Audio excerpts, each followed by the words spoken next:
পৃথিবী বড় স্বার্থপর, দুনিয়া বড় স্বার্থপর। দুনিয়া কাউরে জায়গা দেয় না, দুনিয়া কাউরে জায়গা দেয় না। এত মজবুত পাইলিং করে যেই বিল্ডিং বানাইলাম, দুনিয়া তারে থাকতে দেয় না। যা বেটা যা, যা তুই লাথি দিয়া বাড়ি করে যা, কবরে যা, কবরে যা। দুনিয়া কাউরে থাকতে দেয়। দুনিয়া কত ক্ষমতা ধরকে মাটির নিচে ফেলায় দিছে, দুনিয়া কত সম্পদ আলাকে মাটির নিচে ফেলে দিছে, দুনিয়া কত সুন্দরী নারীকে মাটির নিচে ফেলায় দিছে, মাটির সাথে রেজা রেজা করে ফেলছে। আজ আর চেহারা নাই, আজ আর রূপ নাই, আজ আর যৌবন নাই, আজ আর ক্ষমতা নাই। এমন বাদশা ছিল পৃথিবীতে যার হাতের আঙ্গুলের ইশারায় মানুষের গর্দান উড়াইয়া দিত, যার হাতের ইশারায় উঠত মানুষ, বসত মানুষ। আজ বাদশারা নাই, আজ সম্পদওয়ালারা নাই, আজ মালওয়ালারা নাই।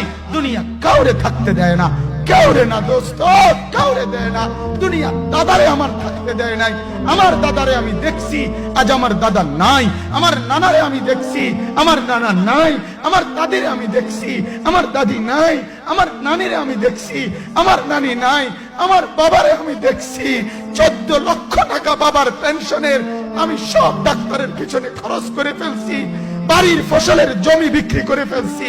আমার বাপ যেন না মরে বারবার বারে হসপিটালে নিছি, কিন্তু দুনিয়া আমার বাপকে থাকতে দেয় নাই। আমার বাপ কবরে চলে গেছে। দুনিয়া কাউরে থাকতে দেয় না, কাউরে না, কাউরে না, কাউরে না, কাউরে না। আমার বাপ দুনিয়া কাউরে থাকতে দেয় না। তুমি থাকবা না, তুমি থাকবা না। দুনিয়ার ধোকায় পড়ো না বাপ, দুনিয়ার ধোকায় পড়ো না। মাকে বুঝান, আজ মারা বেসামাল হয়ে গেছে, আজ বোনেরা বেসামাল হয়ে গেছে, বেপরদার উৎসব তুলে দিছে। এটা যেন আল্লাহর সাথে যুদ্ধ করছে। আল্লাহ করোনা না, তুমি আরো কিছু দাও, আমরা বেপরদিকে ছাড়বো না। যুবক ছেলেগুলো যেন বলতেছে, আল্লাহ তুমি করোনা দেওয়ার চাই দাও, অশ্লীল ছবি দেখা, ফেসবুকে নর্তকী দেখা, আমরা ছাড়বো না। দেখি তুমি কি করতে পারো, তুমি যা করার করো। দোকানদার ব্যবসায়ীরা হারামের লেনদেন করা বন্ধ করছে না, সুদখোর সুদ ছাড়ছে না, ঘুষখোর ঘুষ ছাড়ছে না, নাফরমান আর জিনাকার ব্যভিচারী এরা কেউ কিছু ছাড়ছে না।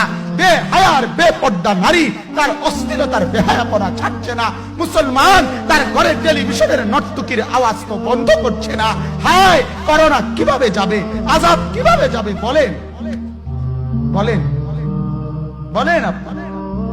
আমার বাপ ফেরাউনের উপরে তো আযাব এতদিন ছিল না, নমরুদের উপরে আযাব এতদিন ছিল না, সাদ্দাদের উপরে আযাব এতদিন ছিল না, কারুনের উপরে আযাব এতদিন ছিল না, লূত আলাইহিস সালামের কওমের উপরে আযাব এতদিন ছিল না, হুদ আলাইহিস সালামের কওমের উপরে আযাব এতদিন ছিল না, নূহ আলাইহিস সালামের কওমের উপরে এতদিন আযাব ছিল না।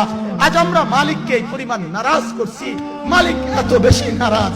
আজ 1 বছর হয়ে গেছে, 1 বছরের চাইতে বেশি হয়ে গেছে, কই করোনার মহামারীর আযাব তো যাচ্ছে না, গেছে গা বলে।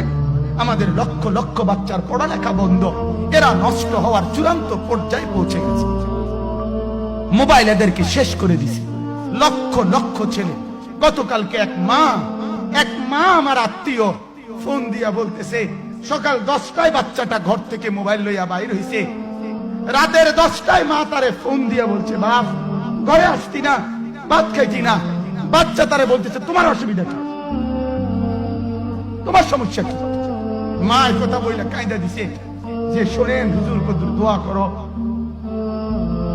এক বাচ্চা, এক ছেলে, সে যদি তার মাকে কথা বলতে পারে, তার মানে গুনাহ তারে এত মজা দিয়া দিছে, ফেসবুক তারে এত মজা দিয়া দিছে, ইউটিউব তারে এত মজা দিয়া দিছে, নর্তকী তারে এত মজা দিয়া দিছে, গুনার দৃশ্য তারে এত মজা দিয়া দিছে, সে মাকে ধমক দিচ্ছে।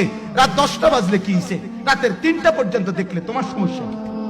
আমার আখিরাত আমি নষ্ট করলে তোমার অসুবিধা কি?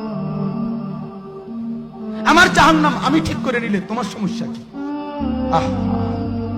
আল্লাহ আমাদেরকে মাফ করে দেন, আল্লাহ আমার জাতিকে মাফ করে দেন।